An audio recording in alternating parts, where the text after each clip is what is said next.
My name is Mark Pawelec. That's a Polish name. My relationship to Donora is that my ancestors emigrated here.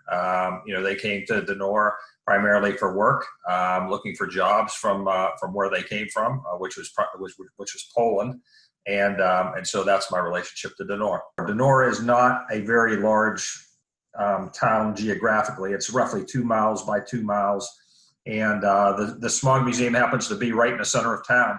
Right at the main crossroads, and for whatever's left in town.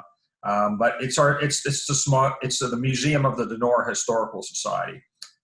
We do have a lot of different stories that we can tell about Donora, whether it's about our historic district, Cement City, famous athletes like Stan the Man Musial. But the thing that people tend to gravitate towards us is about the 1948 smog. So that's why we named it the Smog Museum. You can see my t-shirt. But I mean, the people that do come to the Smog Museum, we do find that they do have environmental interests. They have interest about the environment, about preserving the environment and understanding more about what took place in Donora 72 years ago. And when you come into the museum, it is a little bit of an eclectic mix. We do actually have an enormous amount of artifacts on display, and I think people are pleasantly surprised by that. And we get artifacts in almost weekly. I like to go out and collect these artifacts. Some of these artifacts still exist in the Zinc Works building. We just got a rescue basket like 2 months ago that was in the basement of the Zinc Works building from the 1950s. And so the things that you would find, which is primarily focused in the center of the museum, is primary source information about the Donora smog, whether it's doctoral dissertations, reports that were created shortly after 1948, 1949 to figure out what took place in 1948. First page covers of various newspapers that discussed some of what was taking place over that October weekend, and then some other newspaper announcements from American Steel and Wire discussing their role in the smog and why they felt that they weren't necessarily liable. So, and there's a lot of different photographs as well. We're blessed with a rich photographic collection. And so we have a lot of photographs that are also intermixed with the newspaper articles and things like that.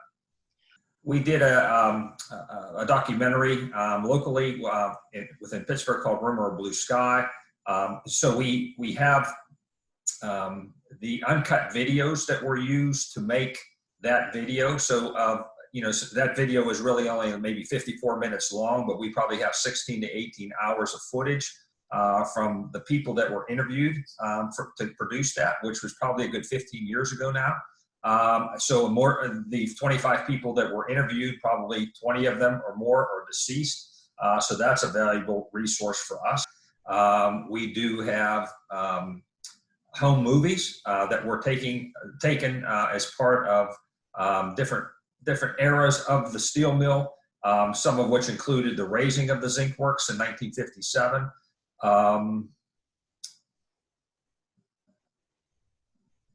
And that would be most of it. We do have a Facebook page, and it isn't as comprehensive as our website, but we have a lot of different resources, a lot of different links, a lot of links to different documents, YouTube videos, things like that people can reference.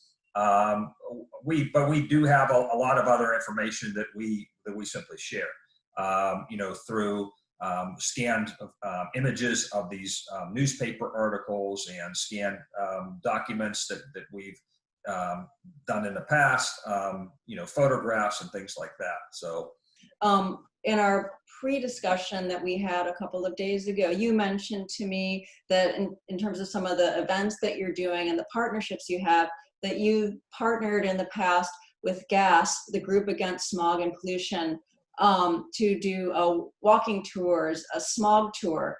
Can you talk a little bit about what that would be like, the experience of going on a smog tour would be like for someone who is participating?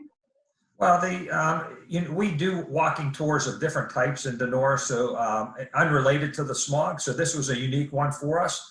We weren't sure exactly what sort of interest it would garner, but we did partner with GASP. We've partnered with GASP on projects in the past with summer campers and things like that. They do have a Pittsburgh presence. They have an office in Pittsburgh. And so we decided to put this hike together primarily because it was also partnered with a group called Venture Outdoors. And so we were able to start the walk where the zinc works basically started in 1915. The original office buildings are still there, and so that's where our smog hike starts. And so, as a group, we assemble there and briefly talk about what people see as far as the landscape is concerned and how it impacted the way that the fumes were trapped within our valley in 1948. From that point, we actually subsidized that tour with original photographs from 1915, 1920s, things like that, on exactly the way the zinc works looked. While the office buildings are still there, the zinc works are no longer there. They were torn down in the 1950s, 1960s. But we start that walk. And so we walked through the footprint of what was the mighty Donora steelworks and zinc works back in the day. We actually walk up towards the edge of the riverbank, which is where some of the pollution actually started early on. One of the biggest byproducts of steelmaking is slag. It's a waste product, and so everything starts off from an iron ore, and so the residue of that is slag. And so every steel site had that issue of trying to figure out how to get rid of that. Donora happened to dump theirs along the riverbanks to build up the riverbank. And so we show people that we can go right up to the edge of the river. It's a sheer drop of basically a slag dump. And so pollution started, earlier than the zinc works by just dumping that slag right into the river. So, and then we walk all the way up to the museum. It's probably almost a mile walk. And when we get to the museum, Brian is there to greet them and to do an abbreviated 1948 smog presentation that we've done for numerous different organizations. And so at that point, after that, we do a Q&A, and then we start our journey back and tell stories along the way. Our smog was 70 some years ago, and so the steel mills have left 60 some years ago, and so it's becoming out of sight, out of mind kind of thing, where but we do have things that are local to us that do keep the memory of Donora alive, but those things are still occurring now. And I could easily take people, whether it's in Donora or 5 miles from Donora, and I could just show them places that are just, where the environment is just devastated. Whether there's brownfields, we have a lot of brownfields around here from coal mining. Mm-hmm. Those are just left to sit there. They've talked about like reuse of brownfields and stuff like that. That have really never gotten off the ground. There are enormous slag heaps. I mean, I could take you 15 miles from here to one of the biggest slag heaps around. People would be shocked. I mean, by that sort of thing, and outside of Donora. And so I could easily take you to different places and places that are existing now. We touched on Clairton the other day, so that was. That's something that's kind of going on now. People are concerned about those sorts of things. I think, what basically transformed Pittsburgh, as well as other industrial towns in the United States, was the biggest thing was industrialization. And that in conjunction with immigration is how these towns grew. And so when industrialization, I think, and this is just my opinion, when industrialization was just getting started in the late 1800s, somehow these industrialists were able to put together these enormous mills in different capacities, whether they were making steel or iron or other products. And I don't think that they really quite understood what the issues were, or were going to be as far as pollution was concerned. I don't even know if they understood really what pollution was, or even if it was really defined that well. And so at that point, while these mills were creating product at a tremendous rate, they were also creating a lot of pollution. And so but like I said, I just assume that in some cases they just didn't know any better. So I'll give them that. I think in this day and age, in the year 2020, we know enough now because of all the legislation that has been put in place because of what happened in Donora. Like our T-shirt, my T-shirt says, "Clean air started here." We know better now, and so I don't think it's we're living where I live out in Donora, which is southwestern Pennsylvania.